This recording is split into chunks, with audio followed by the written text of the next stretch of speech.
Good morning, everybody. I'm winging this today. I'm going to go through a number of things which I hopefully will be of interest to you. So I'm the Managing Director of Fargro Limited, which is a locally based horticultural supplies company specialising in crop protection and added value products for growers, which is mostly things like decorative pots, planters and baskets. We sell all the sundries that growers and landscapers and everyone involved in horticulture require to do their job. Now, maybe a bit of myth busting as well. So there's a lot of people think that horticulture, you're born into horticulture and you'll eventually just retire from horticulture. I joined Fargro 5 years ago. My background has nothing to do with horticulture other than a general interest in gardening. For 25 years or more, I was involved in cloud communications, software as a service, business process outsourcing, all those kind of things. So yeah, very different industry, but horticulture is a fascinating business to come into, as I'm sure you will all agree if you're studying for that. It's very grounded in locality, which is a very enjoyable aspect of it. But the thing we have to bear in mind is that it is a highly agile and technologically able business industry, and that's the exciting part of it. So just another bit of background about Fargro, which I hopefully will be, you'll take as a sort of positive bit of news, that horticulture is a thriving and vibrant industry. Fargro started 76 years ago as a growers cooperative, and it demutualised in 2007. And which basically means the cooperative became a limited company, and the shareholders were mostly the growers who'd been members of the cooperative. We had 311 shareholders, which is a lot for a closed company. In May this year, we completed a management buyout, and that was private equity backed. So the business is now owned by a private equity company and the directors and leadership team of Fargro. Now, I see that as a really positive move.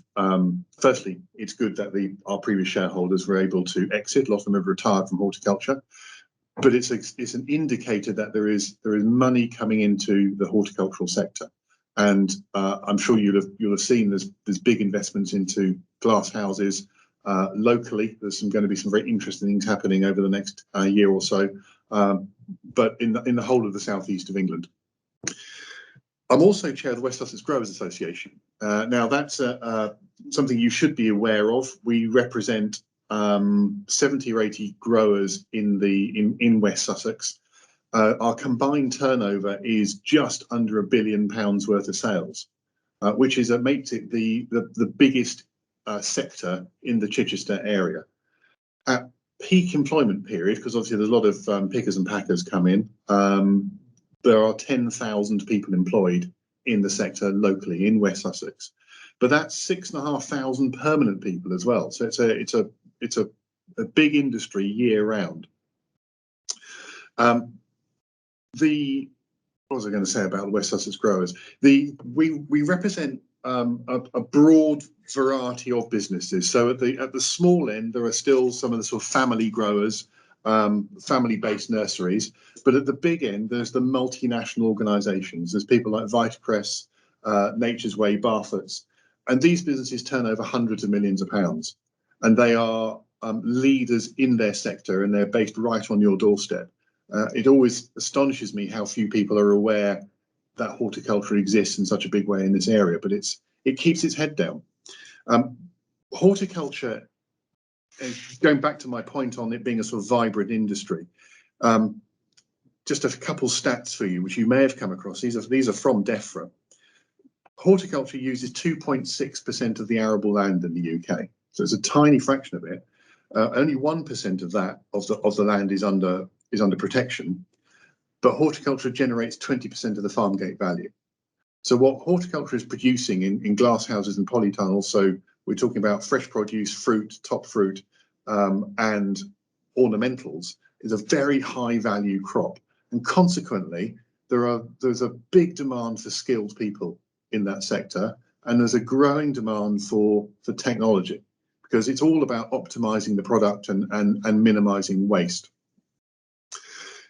There are good news, the good news and bad news. Let's talk about the good news in horticulture. The good news is there are food megatrends, which are all positive news for growers of fresh produce. So I've got 5-year figures here, which take us up to 2019. According to Google, interest in veganism increased 7-fold in that period. It's probably increased beyond that since then. I've not looked up the figures.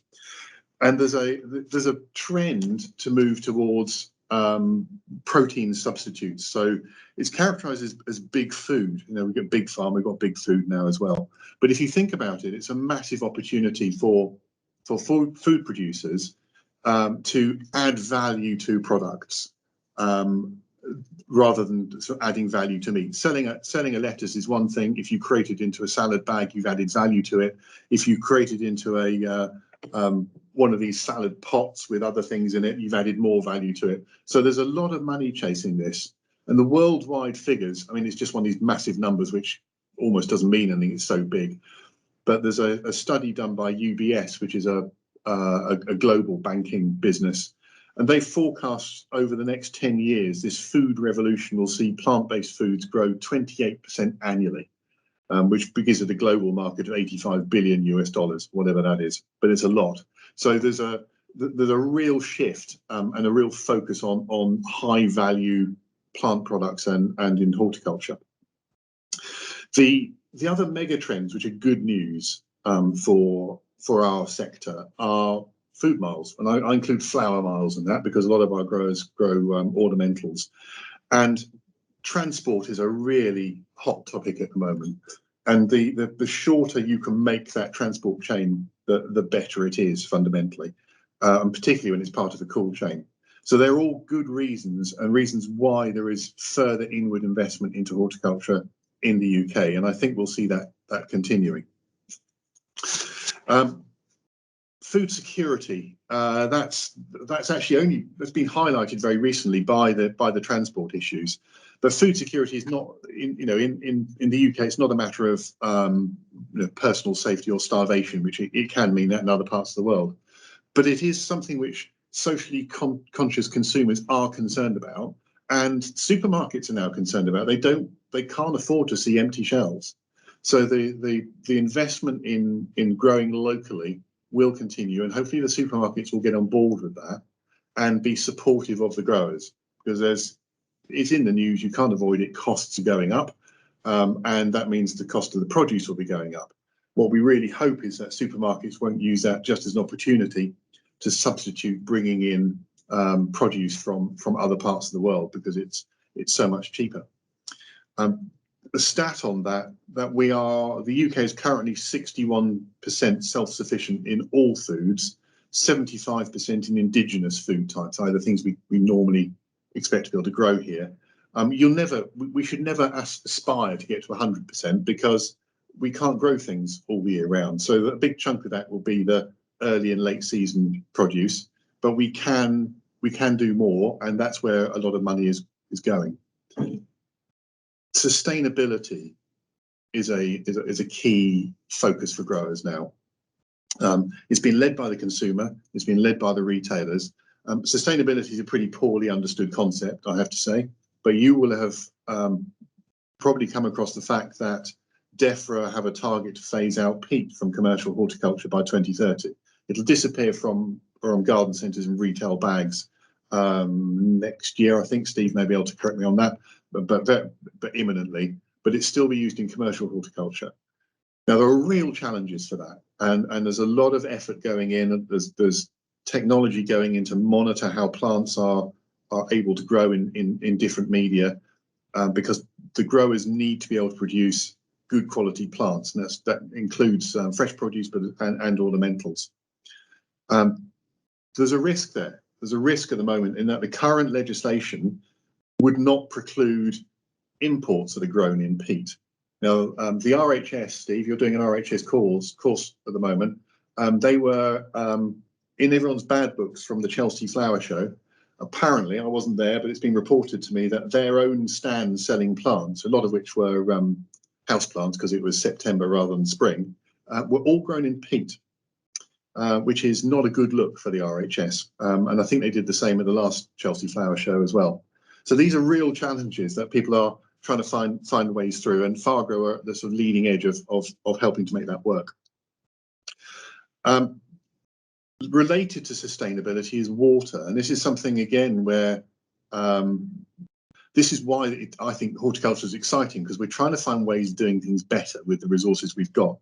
So the global warming predictions actually suggest that this country is going to get warmer and wetter.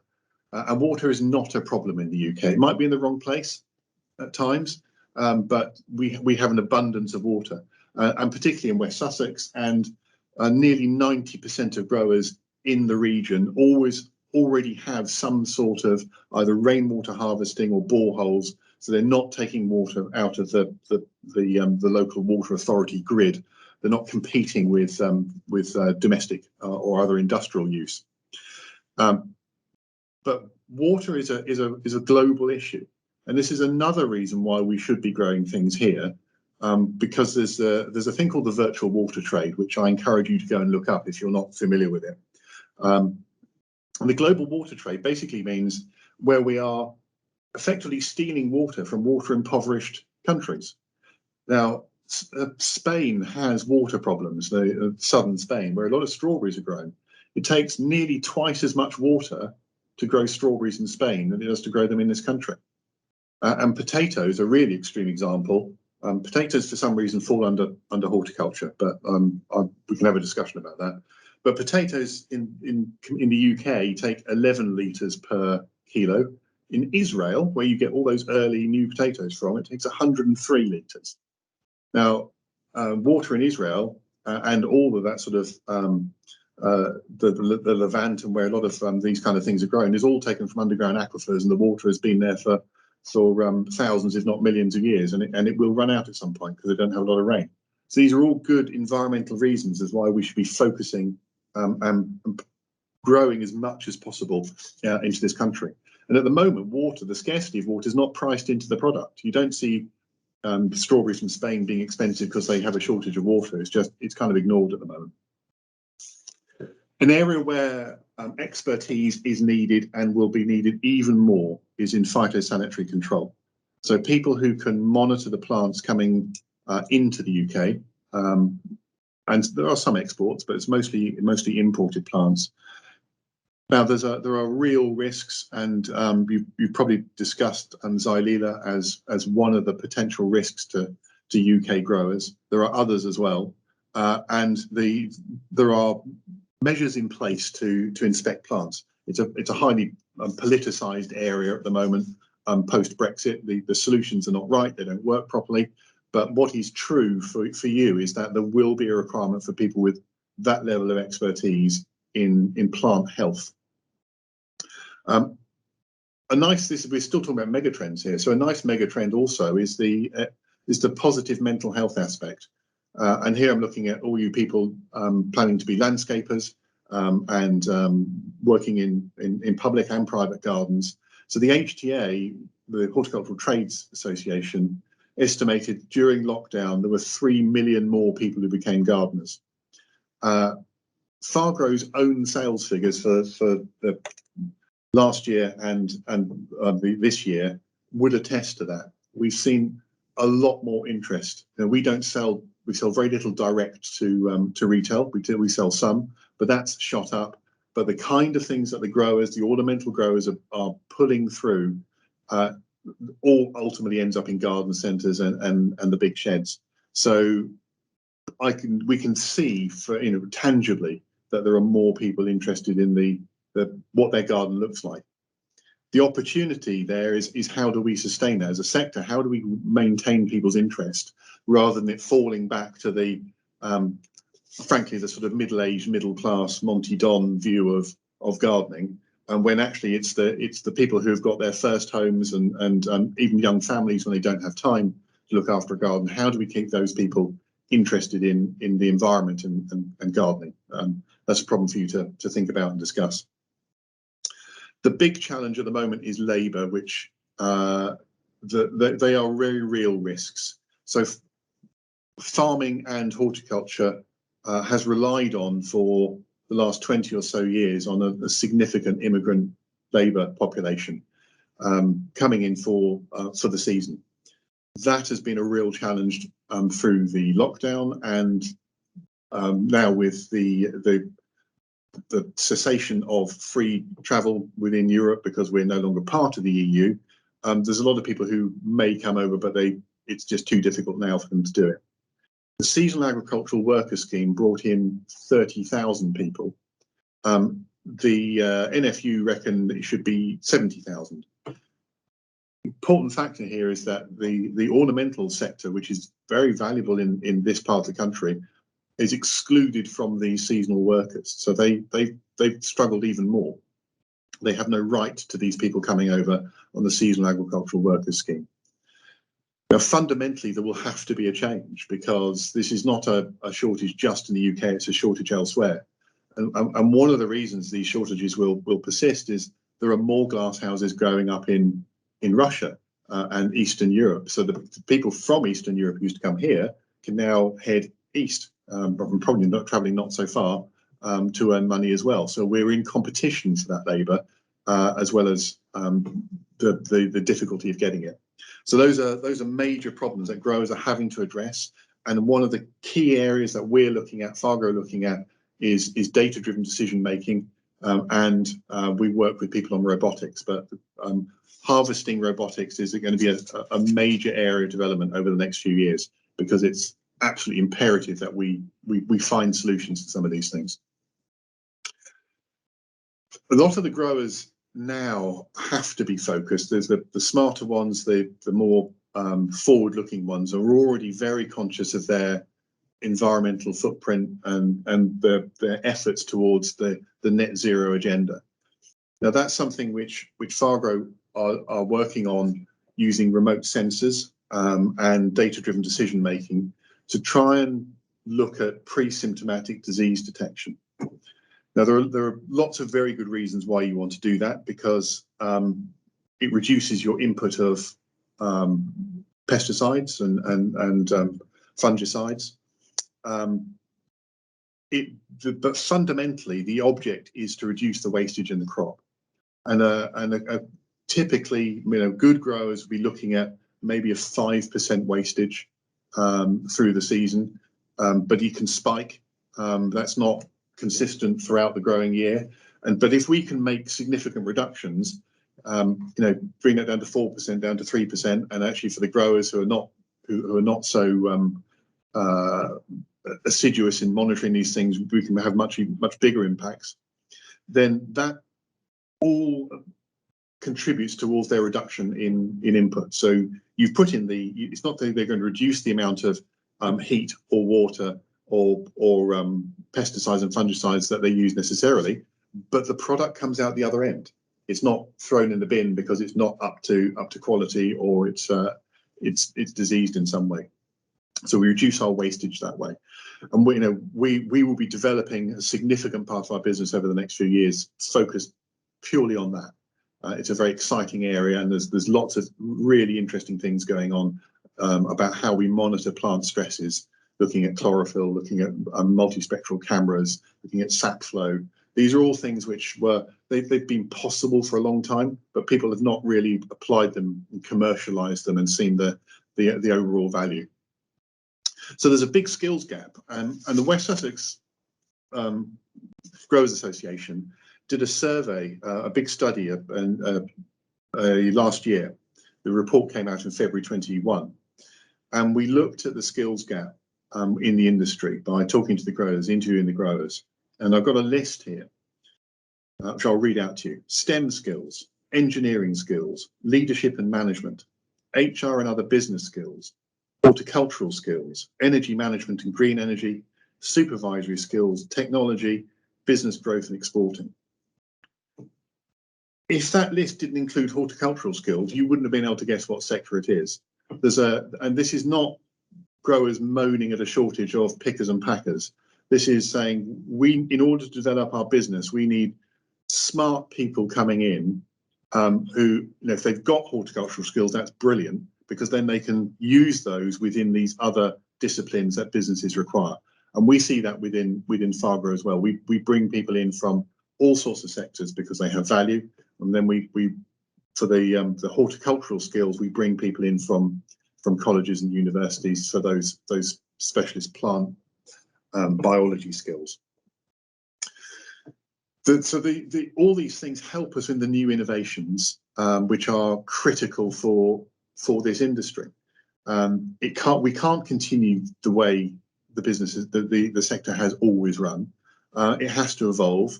But the encouraging thing is, and I think you should all be encouraged by it, is there is significant investment coming in. It's an enduring sector, but it's one that big finance is interested in, and the growers in this area see the opportunity and are keen to exploit that.